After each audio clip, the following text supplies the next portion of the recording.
Pues muy buenas tardes a todas y a todos quienes habéis querido acompañarnos en, bueno, pues eso, en esta tarde oscura de otoño, pero bueno, aún benevolente con la temperatura, por lo menos. Esta presentación forma parte del segundo ciclo formativo sobre el Plan de Recuperación, Transformación y Resiliencia que venimos organizando en el INAP y que se inició como la primera de las actividades presenciales de la casa antes del verano, con el primer ciclo. El primer ciclo y este segundo lo que están incluyendo son presentaciones de los subsecretarios de los diferentes departamentos ministeriales sobre los proyectos del plan de recuperación que se gestionan en los correspondientes ministerios. Y la razón fundamental es que los subsecretarios son los responsables en cada ministerio de los instrumentos de planificación que prevé el decreto ley de finales del año pasado con medidas para modernizar la administración en relación con la gestión de los fondos. Yo agradezco especialmente a la ponente que nos acompaña hoy, que es Ana María Sánchez Hernández, subsecretaria de Justicia, que no solo participa en este ciclo, sino que además lo cierra, porque hoy es la última de las presentaciones del ciclo, que bueno, esperamos poder clausurar el día 29 de noviembre con una mesa redonda en la que estarán presentes la subsecretaria de Hacienda, la secretaria general de Fondos Europeos y el interventor general del Estado, con unas palabras finales de clausura de la Secretaría de Estado de Función Pública y a la que os invito desde ya a que os apuntéis si estáis interesados en esta actividad. Actividad que estamos desarrollando presencialmente, pero que está siendo a la vez grabada con idea de editarla y de colgarla dentro de unos días en nuestro canal de YouTube, igual que estamos haciendo con el resto de las presentaciones que hemos tenido hasta ahora, porque entendemos que tienen un interés especial. ¿Por qué razón? Porque la gestión de los fondos vinculados al plan de recuperación es enormemente novedosa. Es un mecanismo de financiación diferente a todos los habidos hasta la fecha, que además ha implicado que las administraciones tuviéramos que aprender a manejarlo al mismo tiempo que se iba estableciendo, lo cual ha elevado el nivel de complejidad, bueno, pues mucho más allá de lo imaginable.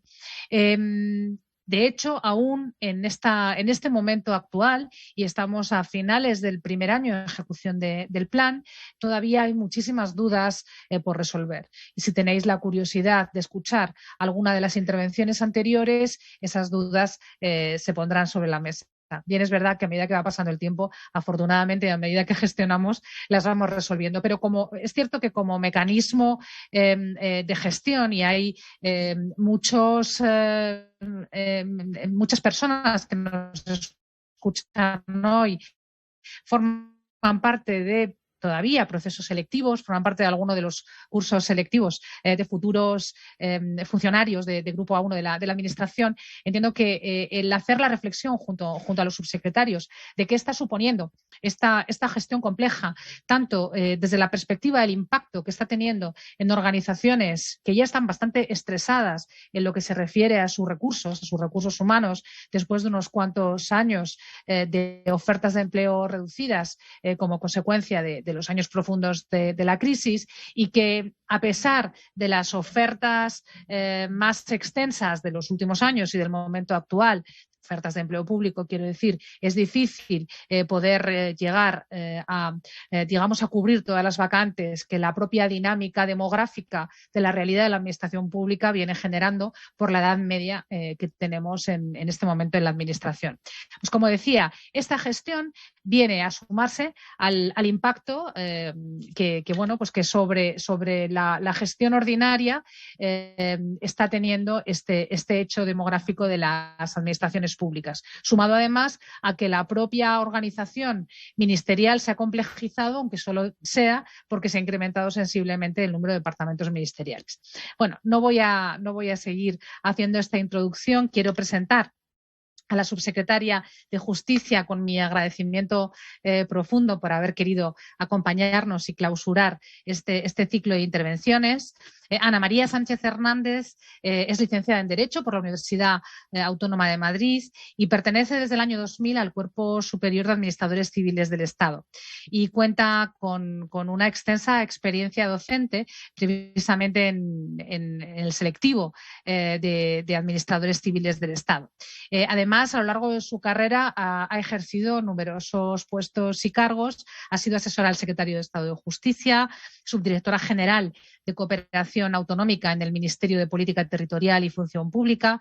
También ha sido evaluadora y eso yo creo que le da un expertise adicional precisamente en esta complejidad que tenemos en este momento a la hora de gestionar estos fondos europeos. Ha sido evaluadora, como decía, en la Agencia Estatal de Evaluación de las Políticas Públicas y la Calidad de los Servicios y también fue asesora en la Unidad de Apoyo de la Secretaría General Técnica del Ministerio del Interior, donde, entre otros cometidos, asumió las funciones de la Unidad de Igualdad y además de la unidad de transparencia en un momento muy importante, en concreto en relación con la unidad de transparencia, porque era el momento en que se estaban creando las UITs. Es decir, ella es una pionera y yo creo que desde esa perspectiva de pionera que va inventando la rueda a medida que hay que inventarla, a medida que hay que echar a rodar, creo que su experiencia, aparte de la propia complejidad del departamento que representa, nos va a ser de enorme utilidad a todos en este ciclo de presentaciones. Así que, sin más, Ana, la palabra es tuya y al final, pues si os parece, abrimos un pequeño turno de preguntas para que la subsecretaria pueda responder las dudas que se hayan podido generar. Adelante. Muchas gracias, Consuelo, por tu generosa presentación. Desde luego, sí que yo creo que los subsecretarios, secretarios de Estado y todos los funcionarios que estamos implicados en los fondos nos sentimos bastante inventores de la rueda, del fuego, incluso del agua, aunque ya esté inventada, porque está siendo una labor compleja, agotadora y en la que básicamente cada día estás aprendiendo algo nuevo. Te dan una instrucción nueva con cuentagotas, pero bueno, lo estamos sacando, estamos ejecutando los fondos poco a poco y con mucho sudor y con mucho esfuerzo, pero creo que en general la Administración, para los que todavía estáis en fase de incorporaros, ya veréis que la Administración responde y resiste de una manera increíble y, como decía Forges, los funcionarios somos capaces de hacer cosas que no os imagináis. Entonces, en ese sentido, es muy edificante todo lo que estamos viviendo y es una experiencia increíble porque, como has dicho, los fondos son nuevos, se gestionan de una manera nueva, no ha existido hasta este momento un fondo como este, entonces todos estamos aprendiendo mientras los vamos ejecutando, mientras los vamos gestionando y mientras los vamos planificando. Y bueno, yo quiero plantear esta charla sobre los fondos centrándome en Justicia 2030, que a lo mejor os parece un poco extraño o estrambótico que empecemos con Justicia 2030, pero os voy a explicar el motivo por el cual quiero plantear la charla así. En primer lugar, perdón, que es que me he equivocado de botón, pero lo soluciono rápidamente. En primer lugar, quería hacer un poco de planteamiento general de por qué tuvimos la necesidad de desarrollar, de pensar y de diseñar un plan para el Servicio Público de Justicia, el Plan Justicia 2030, cuando llegamos al equipo a principios del año 2020. En 1984, según el primer barómetro de opinión que se realizó sobre el funcionamiento de la justicia, que lo hizo el Consejo General del Poder Judicial, salió una cifra del 21% de la ciudadanía española que opinaba que la Administración de Justicia funcionaba mal o muy mal. Pues en ese momento, obviamente, el Gobierno decidió tomar cartas en el asunto, se aprobó la Ley Orgánica del Poder Judicial con sus 65 modificaciones, como podéis ver en la presentación, se incrementaron las plazas de jueces hasta los 5.600 que tenemos ahora, se incrementó el presupuesto en justicia y se volvió a hacer en 2021 una encuesta en el barómetro de opinión del CIS sobre el funcionamiento de la Administración de Justicia. Entonces hemos pasado de un 21% a un 65,7% que piensa que la Administración de Justicia funciona nada o poco satisfactoriamente. Entonces, obviamente tenemos un problema con la Administración de Justicia, dado que se ha invertido mucho dinero, se han incrementado los recursos humanos y la percepción de las personas no es que funcione bien la justicia. Os doy también algún otro dato más. El gasto en justicia en España es de 79 euros, mientras que el de la media de Europa es de 41. O sea, es casi el doble lo que gastamos en España en administración de justicia. Salvo jueces y fiscales, el resto de personas que trabajan en la administración de justicia estamos muy por encima de la media del resto de los países y además en el uso de tecnologías también estamos muy por encima de la media. Entonces, algo más está fallando. Os voy a dar otro dato que también es muy significativo. Tenemos alrededor de 70.000 personas trabajando directamente en la administración de justicia, entre juezas, fiscales, LAGs, gestores procesales, tramitadores, forenses, facultativos, técnicos. 70.000 personas que trabajan para la administración de justicia, pero ni aún así hemos conseguido que la percepción que tienen los ciudadanos de cómo funciona la justicia sea buena. Entonces, estamos hablando de que el problema no son los recursos, el problema no es poner más gente, o por lo menos no es solo eso, sino que estamos hablando de que hace falta cambiar las estructuras y la organización de la administración de justicia. Otro dato más que es interesante para que veáis la situación en la que nos encontramos. El número de asuntos en los últimos 10 años ha descendido un 34%, mientras que la duración media de los procesos ha pasado de 2009 a 2019 de 66 días a 162 días. Estamos hablando de primera instancia, pero en segunda instancia los datos son similares. El número de asuntos desde 2015 se ha reducido un 26%, mientras que el número de asuntos resueltos se ha reducido también en un 29%. Está claro que algo no estamos haciendo bien en el sector de la administración de justicia. Entonces, podemos sacar una conclusión. Hay muchas conclusiones que sacar, pero una de las que nosotros hemos sacado en el Ministerio es que no estamos respondiendo a lo que la gente necesita. No estamos centrándonos en los intereses de las personas. La justicia no está dirigida a resolver o a mejorar la vida de las personas. Con lo cual debemos trabajar o creemos que debemos trabajar en este proyecto para ser una justicia más accesible, eficiente y sostenible. Y para evolucionar o transformar la administración de justicia en un verdadero servicio público, en el servicio público de justicia. Servicio público que tendrá a los ciudadanos en el centro. El centro de la política son las personas. Entonces, ahí es donde entra el Plan Justicia 2030. Justicia 2030 es un plan que se fue trabajando y se fue desarrollando durante los meses de febrero y marzo de 2020, consultando con la sociedad civil, con los operadores jurídicos, con las personas que trabajaban en el Ministerio, con otras administraciones, con las comunidades autónomas, y de ahí surgió un primer diagnóstico que se vio reforzado por el plan de transformación y resiliencia, porque como no habéis podido dejar de observar, nos pilló en plena pandemia la planificación de justicia 2030. Entonces, los fondos europeos lo que han venido es a impulsar las medidas que ya habíamos nosotros pensado que eran las mejores para mejorar el servicio público de justicia, y con este dinero lo vamos a poder hacer más rápido. No sé si mejor, intentaremos hacerlo todo lo mejor posible, pero por lo menos lo vamos a poder hacer más rápido porque vamos a tener una financiación con la que antes no contábamos.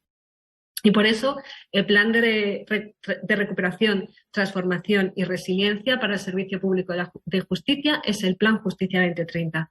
Están íntimamente ligados y unidos uno con el otro. Por eso, para nuestro caso, no diferenciamos entre la planificación del Real Decreto Ley y del artículo 23, no diferenciamos entre Justicia 2030 y el plan de recuperación. Los dos es lo mismo. Los dos están dirigidos a mejorar el servicio público de justicia. Los dos utilizan los mismos fondos públicos, que son los fondos de la Unión Europea, y los dos comparten los ejes transversales. Porque nosotros ya habíamos planteado nuestro Plan Justicia 2030 con los ejes de cohesión social, transformación digital e igualdad. Nos ha resultado relativamente fácil hacer la conversión del Plan de recuperación al Plan Justicia 2030. El Plan Justicia 2030 lo estructuramos en 3 objetivos, 3 programas, y los cuales se dividen en proyectos y en subproyectos. No voy a entrar aquí ahora porque os voy a explicar muy brevemente y muy rápidamente cada uno de ellos, porque sí que querría extenderme más en la parte de cómo nos hemos organizado. Y con vuestro permiso me voy a quitar la chaqueta porque tengo un poco de calor.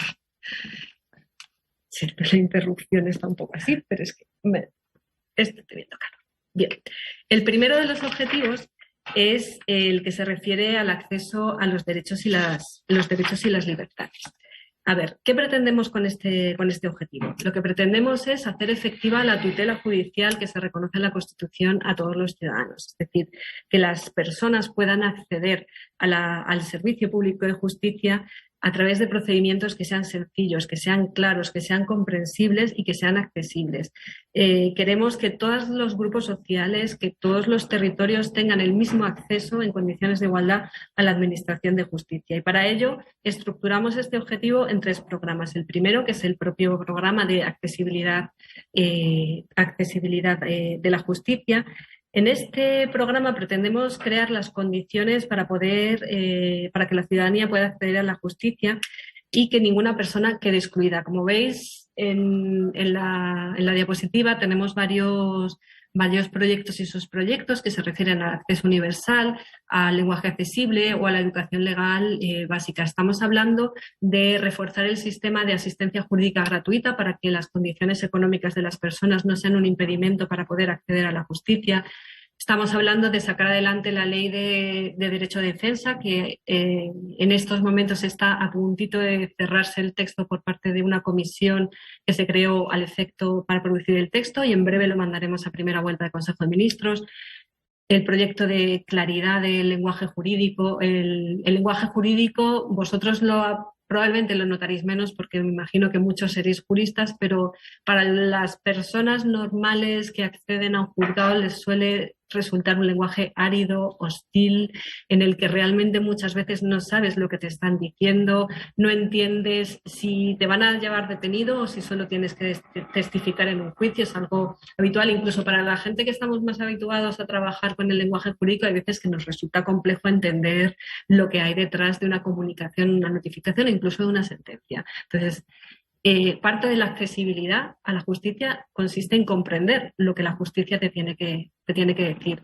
Otro elemento relacionado con el lenguaje será incorporar también las lenguas oficiales de nuestro país en el ámbito de la administración de justicia y incorporar también los elementos del derecho más básicos en la formación de nuestros jóvenes, tanto en los colegios como en los institutos y evidentemente en la formación continua. Esto permitirá a la gente tener herramientas que les faciliten el acceso a la administración de justicia. Por lo tanto, para mí este además es uno de los proyectos que creo que es más bonito porque te contacta mucho con los ciudadanos y con las personas. Luego, otro de los programas que tenemos es el de los profesionales de la justicia. En un momento en el que estamos tratando de evolucionar la justicia partiendo de lo que ya tenemos hacia una mejora en la organización y en los servicios que prestamos, los profesionales que trabajan en la administración de justicia tienen que poder adaptarse a esos cambios o a esas nuevas estructuras y cambios organizativos que pretendemos introducir. Por lo tanto, tenemos que trabajar para que ellos puedan incorporar estos nuevos servicios, estas nuevas funciones y sean capaces de hacer su trabajo en condiciones de seguridad y que sean capaces de hacer su trabajo satisfactoriamente para los ciudadanos. En este bloque, en este programa, sí que además me gustaría mencionar uno de los proyectos más novedosos que tenemos para el año que viene, que es el programa de becas que se van a desarrollar en el Centro de Estudios Jurídicos y que... Es que aquí está la directora del Centro de Estudios Jurídicos y le agradecemos mucho que se haya embarcado en este proyecto porque es otra de las maneras que tenemos que conseguir un acceso igualitario, pero en este caso a las profesiones relacionadas con la Administración de Justicia. Y el tercer y último programa dentro de este objetivo sería el de nuevas realidades sociales, que a lo mejor con este nombre nos dice mucho de a qué nos estamos refiriendo, pero nos estamos refiriendo a que la Administración de Justicia no se desarrolla en la nada o en el vacío, se desarrolla en un entorno en el que interactúa con las personas. Y hay personas que tienen una mayor capacidad para acceder al servicio y otras que tienen menos. Nosotros tenemos que esforzarnos el triple para que las personas que pertenezcan a algún grupo vulnerable o que tengan alguna dificultad puedan acceder en condiciones de igualdad al servicio público de justicia. En este caso, debemos prestar especial atención a las personas con discapacidad, a las personas mayores. Como os he dicho al principio, la transformación digital es uno de los ejes esenciales dentro del Plan Proyecto 2030 y lo que no queremos es que esta transformación digital suponga que se expulse a las personas analógicas del acceso al servicio público de justicia. Y luego, otro elemento fundamental que va a tener este este eje, este programa, es el de los estudios sociojurídicos proactivos. En este proyecto lo que queremos es aprovecharnos de la ingente cantidad de datos que tiene la Administración de Justicia. El Servicio Público de Justicia produce muchísimos datos sobre la conflictividad en el país, en los puntos en los que hay conflicto, en los puntos donde está a punto de haber conflictos. Entonces, nosotros como servidores públicos deberíamos poder utilizar esos datos para mejorar las políticas públicas, para anticiparnos a esas situaciones de conflicto, adaptar las leyes, crear órganos judiciales donde realmente son necesarios, o reforzar los sitios donde se está produciendo el conflicto. Y de ahí esa necesidad de poder trabajar y estudiar y procesar esos datos con antelación suficiente. Y esto me lleva a pasar al segundo de nuestros objetivos, que es el objetivo de la eficiencia del servicio público de justicia. Este es el objetivo central del Plan Justicia 2030, porque es el que cae de lleno en la actividad judicial tradicional, el proceso judicial, y este proyecto está basado, este objetivo se sustenta sobre la reforma de 3 leyes, esencialmente sobre la reforma de 3 leyes, las 3 leyes de eficiencia, que son además las 3 leyes que tiene la Unión Europea como referente de las reformas que hemos reportado en el plan de recuperación. Se trata de la Ley de Eficiencia Organizativa, la Ley de Eficiencia Procesal y la Ley de Eficiencia Digital. Que como veis coinciden además con los 3 programas que tiene este objetivo. La Ley de Eficiencia Organizativa, el proyecto de eficiencia organizativa lo voy a comentar muy brevemente porque este va a ser el ejemplo que quería poner de cómo funcionamos a la hora de gestionar los proyectos Justicia 2030. Pero esencialmente es, además de aprobar la ley, instaurar los tribunales de instancia, la oficina judicial y las oficinas de justicia en el municipio. Pero no voy a entrar porque este es mi ejemplo. El segundo de los programas sería el de eficiencia procesal. El programa de eficiencia procesal está ligado a la ley de eficiencia procesal y esta ley ya pasó por primera vuelta en el Consejo de Ministros. Esta ley ha sido reportada como hito a la Unión Europea para poder recibir los fondos del plan de recuperación y fundamentalmente con esta ley lo que queremos es agilizar los procesos, mejorar el proceso judicial en todos los órdenes jurisdiccionales. Os voy a poner algunos ejemplos de cómo pensamos hacerlo. Pues, por ejemplo, a través de la ampliación del ámbito en el que se van a utilizar las sentencias orales, que nos permitirá agilizar y facilitar la resolución de los pleitos, o la instauración de los llamados procedimientos testigos y la extensión de efectos. Los procedimientos testigos se utilizan para las litigaciones en masa y, por ejemplo, son especialmente relevantes en materia de condiciones generales de contratación. Estamos hablando de procesos en los que existe identidad sustancial en el objeto, que se elige un procedimiento que se tramita con carácter preferente y según se haya resuelto este procedimiento, sus efectos se podrán extender a los otros que tengan condiciones similares. También se simplifica la casación civil y se introducen los denominados medios alternativos de solución de controversias en la idea de evitar la conflictividad antes de que se llegue a los tribunales de justicia. La eficiencia en el servicio público de justicia no solo se trata de mejorar el proceso judicial en todos los órdenes jurisdiccionales, se trata también de que se den las condiciones para que la gente no acuda a los tribunales de justicia, que vean satisfechas sus pretensiones antes de llegar a un juez. Con lo que ganamos probablemente en dinero en abogados, aunque los abogados también participarán en los más, no es lo mismo trabajar en un juicio que estar solo resolviendo un problema antes de llegar a juicio. Se agilizará la tramitación procesal, los jueces estarán menos cargados en su día a día de trabajo y entendemos que además rebajará la tensión social y la conflictividad en el país. Por lo tanto, para nosotros este es un proyecto clave. Y por último, estaríamos hablando de la eficiencia digital, que también se sostiene en la Ley de Eficiencia Digital, cuyo anteproyecto de ley ha sido remitido al Consejo de Ministros en primera vuelta a finales del mes de octubre, con lo cual está calentito este proyecto, y que lo que pretende es establecer o regular las herramientas digitales que permitan que funcione el expediente electrónico digital en la Administración de Justicia, que permita que las relaciones, que el proceso se pueda tramitar íntegramente de manera digital y que además los distintos sistemas de gestión procesal que tenemos en nuestro país no sean un obstáculo a la hora de la gestión del expediente electrónico, sino que todos los sistemas sean interoperables entre sí. Bueno, os comento para que también lo comprendáis un poco por qué esto es importante, y es que en España las competencias en materia de administración de justicia se están repartidas entre el Estado y las comunidades autónomas, en el sentido de que el Estado también es comunidad autónoma, porque no todas las comunidades autónomas han asumido las competencias en materia de justicia. El Estado sigue teniendo 5 comunidades autónomas dentro de su ámbito territorial, por lo tanto también tiene que actuar como administración autonómica. Por lo tanto, es importante que todos los sistemas de gestión procesal, que no es único, el Estado tiene Minerva, por ejemplo, hay 3 comunidades autónomas que tienen un sistema que se llama Avantius, otras tienen Adriano, hay 7 u 8 sistemas de gestión procesal, entonces a día de hoy no son interoperables entre sí y uno de nuestros objetivos fundamentales es conseguir la interoperabilidad entre estos sistemas de gestión procesal. Otro de los elementos claves que tiene esta ley es la orientación al dato.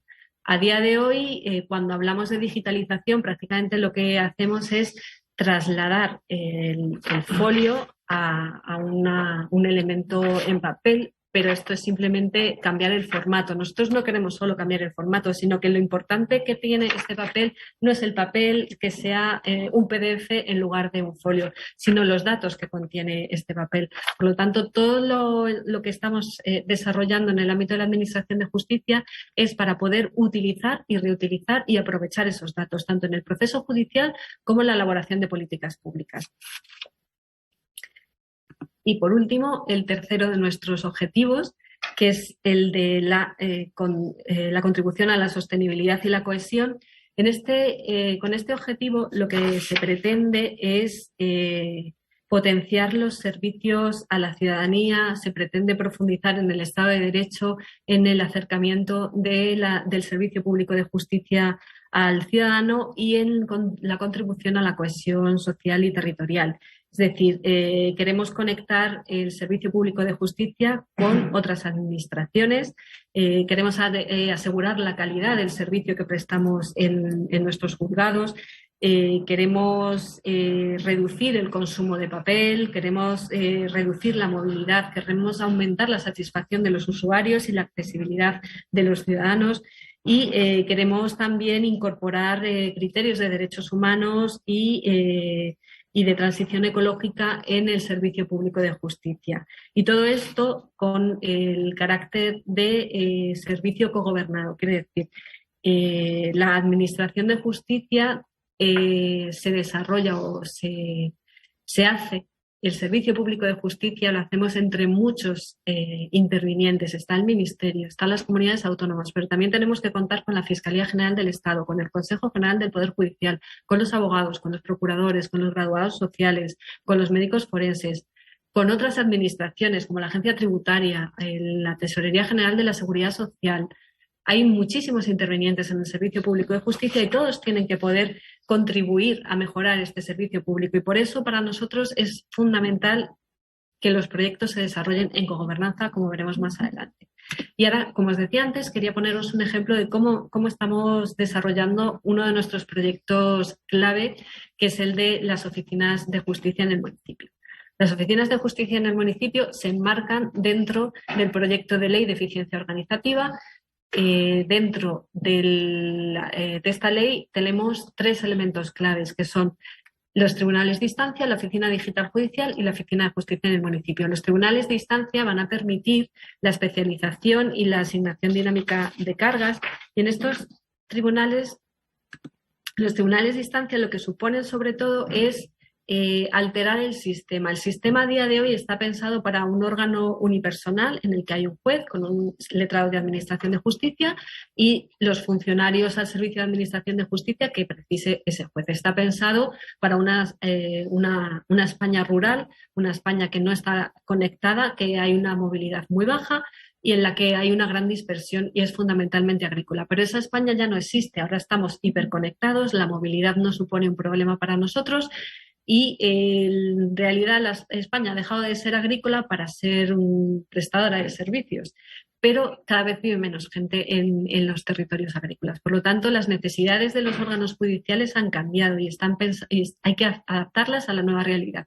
Esto se quiere hacer a través de los tribunales de instancia. Los tribunales de instancia suponen el que los órganos judiciales pasen a agruparse en 431 tribunales de instancia. En la cabeza del partido judicial estará el tribunal de instancia y ahí estarán los jueces, el personal, los fiscales y el personal de administración de justicia que antes estaba en los órganos unipersonales.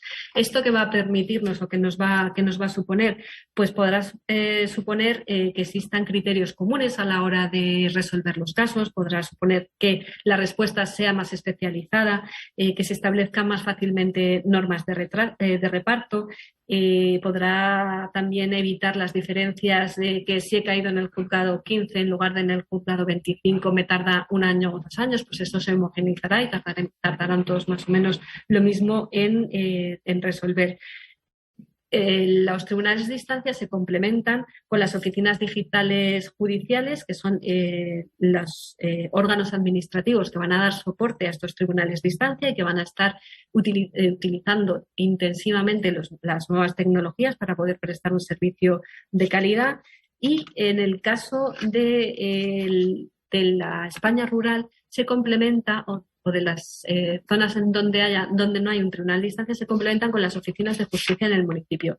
Como habéis visto, el juzgado unipersonal pasa a 431 tribunales de instancia, entonces puedes pensar, bueno, al final esto el ciudadano lo que se ve es perjudicado porque antes tenía un juzgado en su pueblo o en el pueblo de al lado y ahora va a tener que ir a la cabeza de partido a resolver sus asuntos.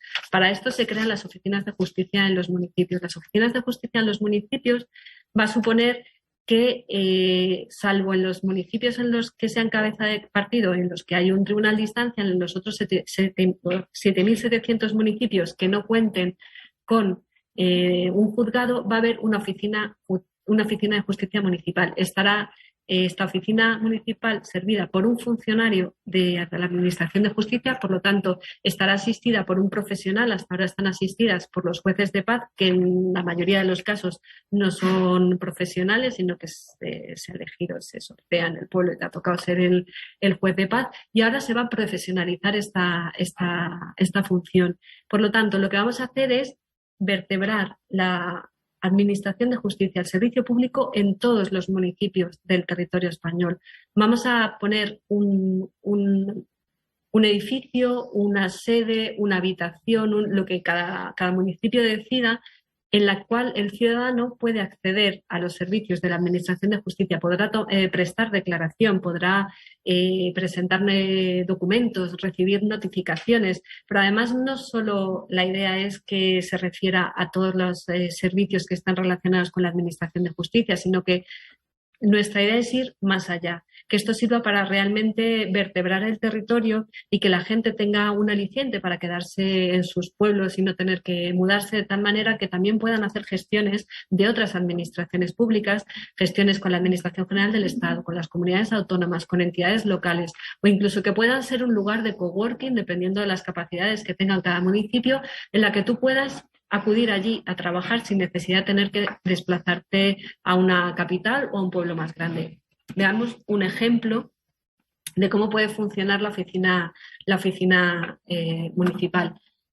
Aquí tenemos el caso de una persona que vive en un pueblo de la provincia de Teruel, en la que no es cabeza de partido, con lo cual tiene un problema penal y tiene que acudir al juicio. El juicio tendría que acudir a 1 hora y media de trayecto a un juzgado que está en Teruel, recorriendo 72 kilómetros los días que tenga que hacer esas gestiones.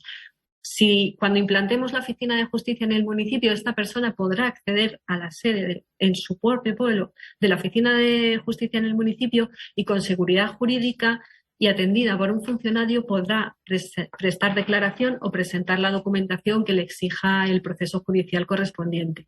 Entonces, vemos que tiene ventajas tanto para la persona que está viviendo allí, que tiene que prestar esos servicios, como para el medio ambiente, porque evitamos desplazamientos, evitamos movimiento de papel, haciéndolo todo digital. Y las personas que no tengan capacidad para poder, capacidad técnica me refiero, para poder trabajar cómodamente con el ordenador, va a estar asistida por un funcionario, con lo cual tampoco va a suponer una expulsión de la gente analógica del servicio público de justicia.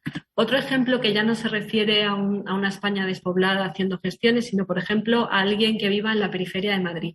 Alguien que viva en la periferia de Madrid, que son, como podéis ver en esta presentación, 6.000 personas, no es poca gente la que está viviendo en la periferia de Madrid y que trabajan en los juzgados de Madrid.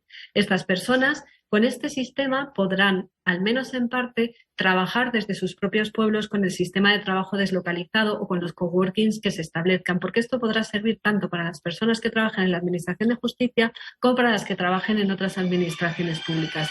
Se trata de cohesionar el territorio, se trata de mejorar el medio ambiente y de prestar un servicio de calidad a nuestros ciudadanos.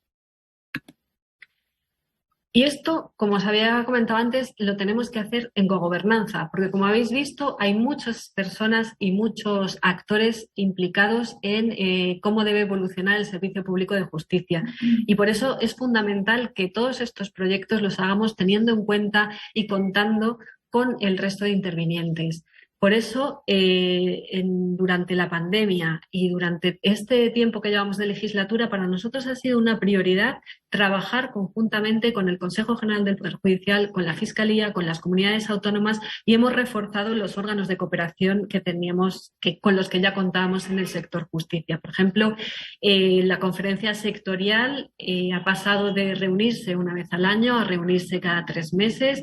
El comité técnico de la conferencia sectorial se reúne todos los meses. Se ha reforzado también la Comisión Nacional de Estadística Judicial y el Comité Técnico Estatal de Administración Judicial Electrónica. De hecho, el CTAG, que es el Comité Técnico Estatal de Administración Electrónica, se ve potenciado de una manera muy importante en la Ley de Eficiencia Digital, porque nos tomamos muy en serio que los proyectos de justicia tienen que ser proyectos de todos y tienen que ser útiles y buenos para todos. No puede ser que una comunidad autónoma tenga el mejor sistema si las demás no pueden ponerse a su nivel. La idea es hacerlo juntos, trabajar los proyectos juntos y decidir los proyectos juntos. Y en este punto es muy importante lo que estamos haciendo con los fondos de recuperación y resiliencia. Os voy a contar un poquito el origen de cómo hemos empezado así. El origen fue la propia gestión de la crisis de la COVID. Durante la gestión de lo peor de la pandemia se creó una comisión de coordinación de crisis que se encargó de elaborar normativas comunes tanto para el territorio ministerio como para el territorio de las comunidades autónomas para que todos fuéramos en la misma dirección. Se hicieron compras de EPIs para todo el mundo. Se gestionó un poco en cogobernanza todo lo que tenía que ver con la gestión de la pandemia.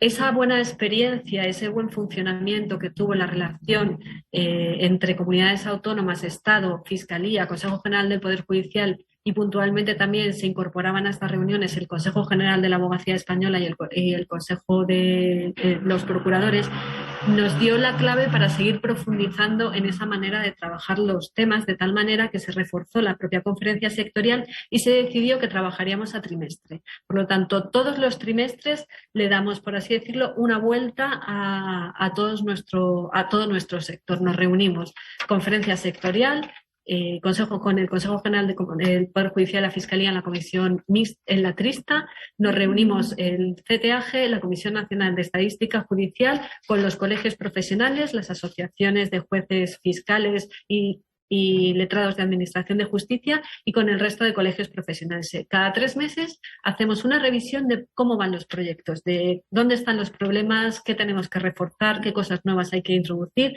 y qué elementos hay que reforzar y fomentar. Entonces, la idea que tenemos con esta experiencia es institucionalizarlo de alguna manera.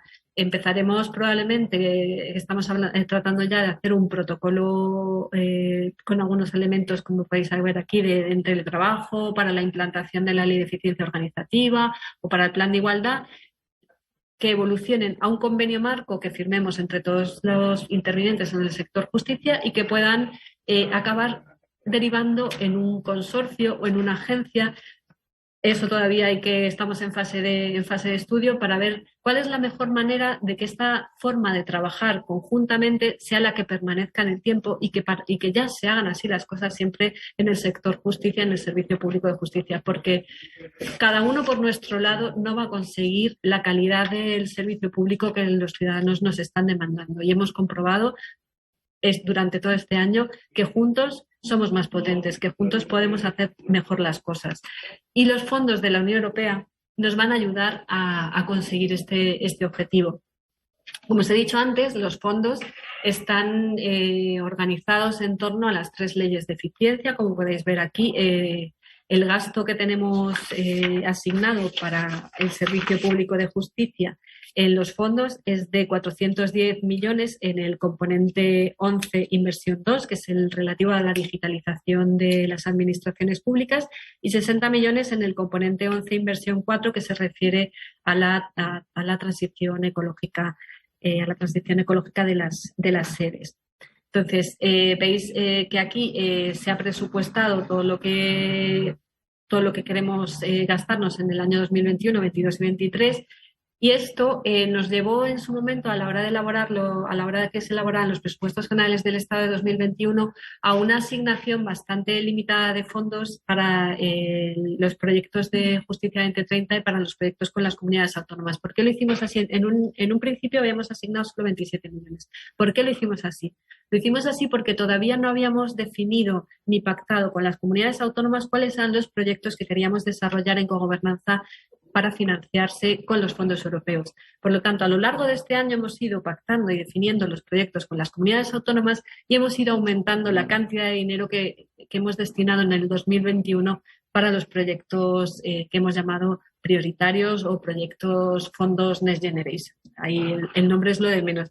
Pero sí que nuestro objetivo era, empezamos con poco dinero para ser capaces de gestionarlo bien y, sobre todo, porque los proyectos tienen que ser comunes, los proyectos tienen que pactarse con las comunidades autónomas y eso es lo que nos ha permitido ahora llegar a un punto en el que tenemos 13 proyectos para que se van a desarrollar a lo largo del año 2022 y hasta finales de este año pactaremos los proyectos que se desarrollarán en 2023. Por lo tanto, todo lo que queremos hacer, lo queremos hacer en cogobernanza con las comunidades autónomas.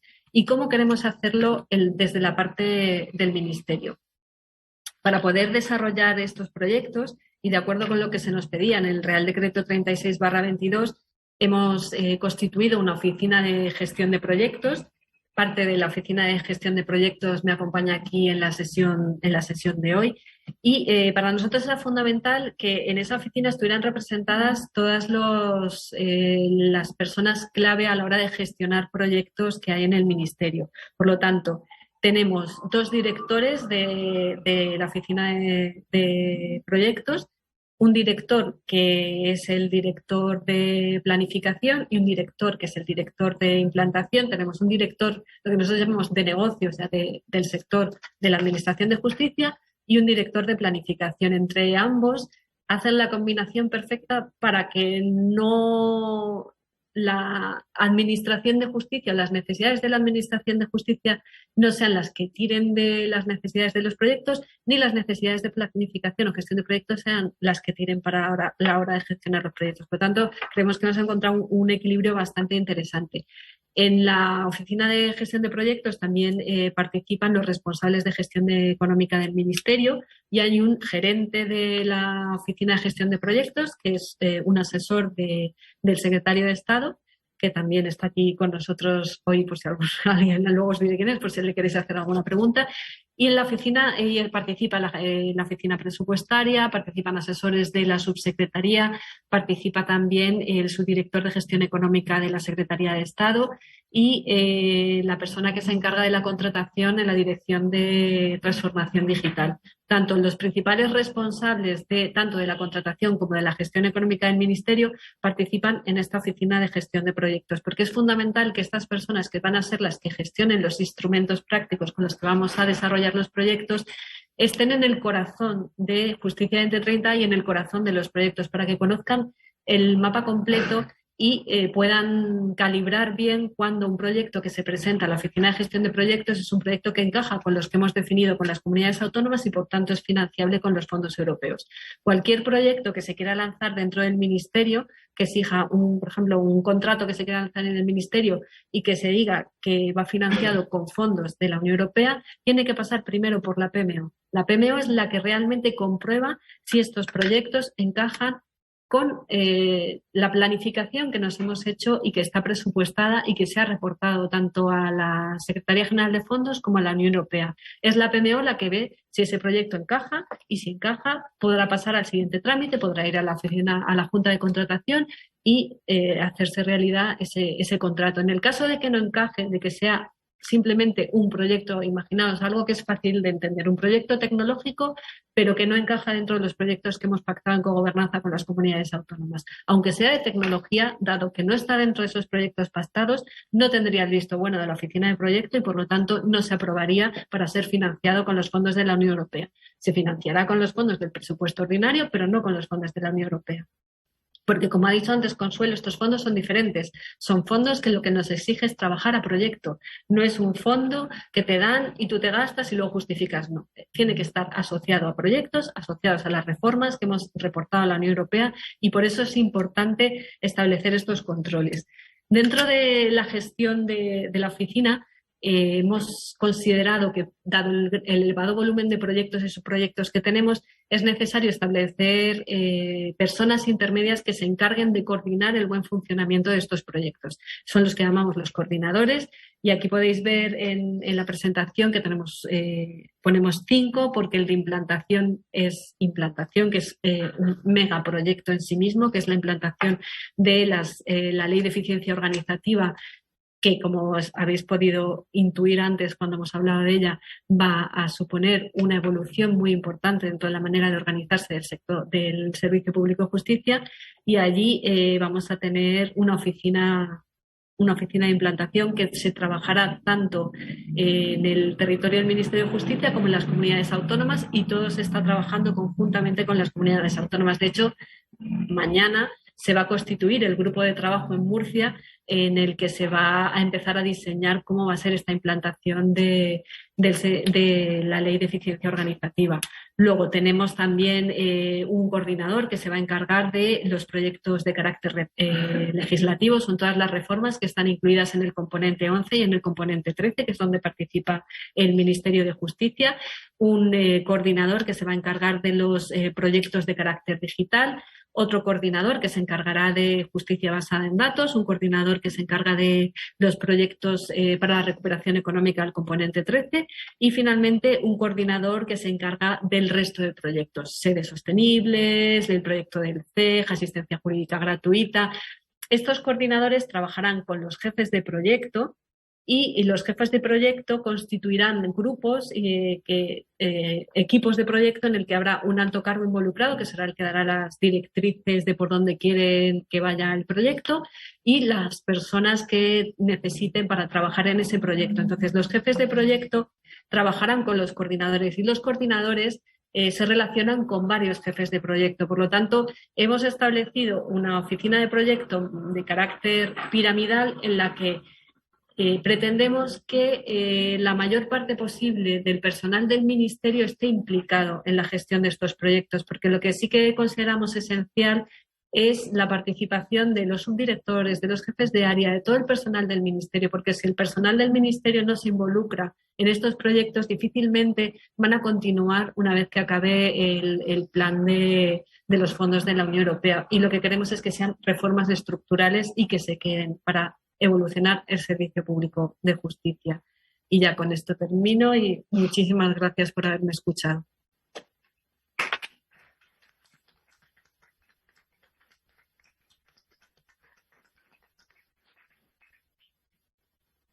Muchas gracias, subsecretaria, por la descripción tan detallada y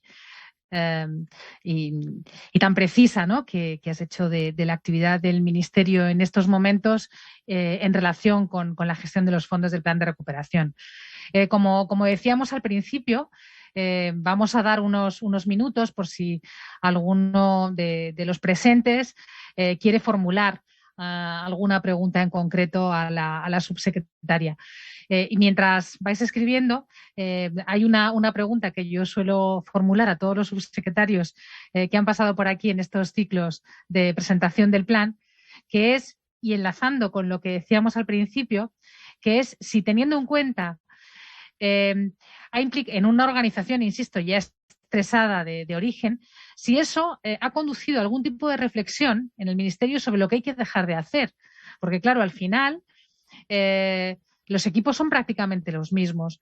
Aunque se haya podido hacer un refuerzo limitado para organizar pues esta oficina, ¿no?, de gestión de los fondos, no dejan de ser prácticamente los mismos recursos dedicados a una actividad adicional que no estaba prevista hace nada, ¿no? Entonces, ¿se ha dejado de hacer algo en el Ministerio o no? ¿O hemos acumulado la tarea de la gestión de los fondos sobre la gestión ordinaria del Ministerio?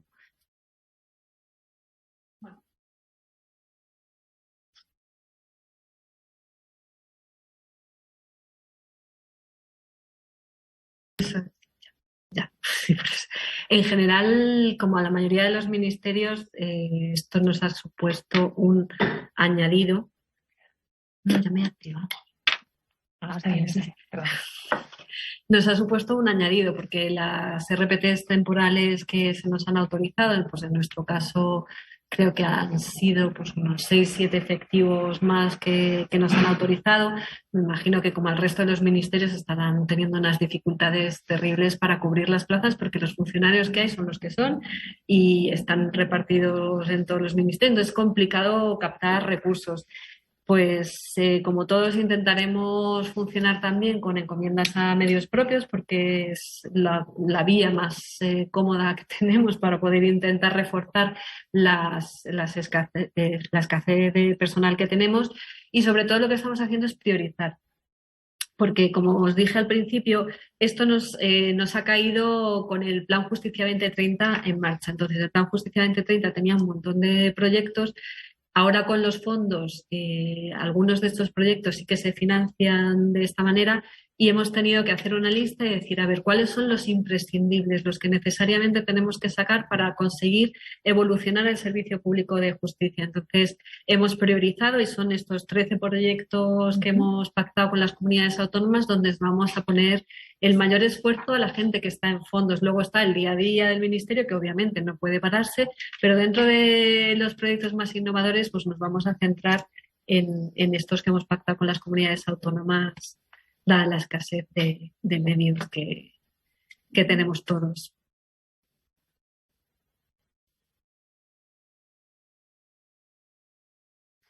Bueno, mientras soy capaz de descifrar la pregunta, voy formulando otra que se me ocurría sobre la marcha al escucharte hablar de estas oficinas municipales que cambian radicalmente el esquema, ¿no? Que ha ido funcionando hasta ahora, ¿no? De lo que tiene que ver con las oficinas judiciales. Pero me ha llamado la atención y me ha parecido enormemente interesante escucharte que esas oficinas no solamente se van a dedicar a asuntos judiciales, sino que van a estar disponibles para que los ciudadanos de los municipios pequeños puedan hacer otro tipo de gestiones. ¿En qué gestiones estamos pensando? Bueno, es que esto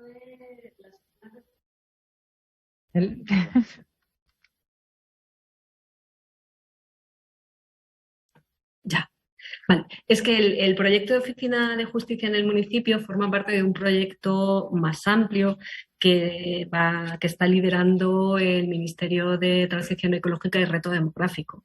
Es un proyecto en el que nosotros somos una pieza más que aportamos, sí que es cierto, los juzgados de paz, que están en todos los municipios españoles, pero somos un elemento más de un proyecto de lucha contra la despoblación y para acabar con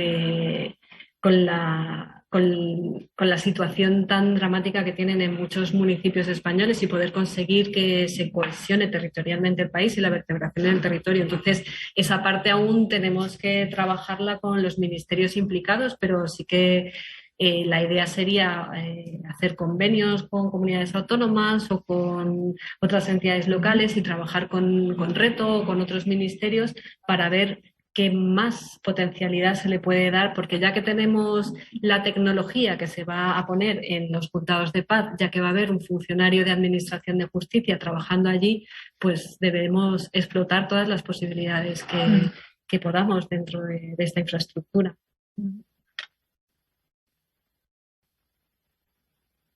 Pues la verdad es que es muy interesante y también a analizar y a explorar por otras organizaciones de la Administración. Bueno, ya por fin he descifrado la pregunta que nos hace Carlos Bonillo, que es gerente del INAP. Y dice, ante el significativo número de proyectos tecnológicos, ¿qué actuaciones están previstas, en su caso, para vencer las previsibles reticencias por parte del personal, teniendo en cuenta la edad media de las plantillas, los procesos estandarizados, las rutinas procesales?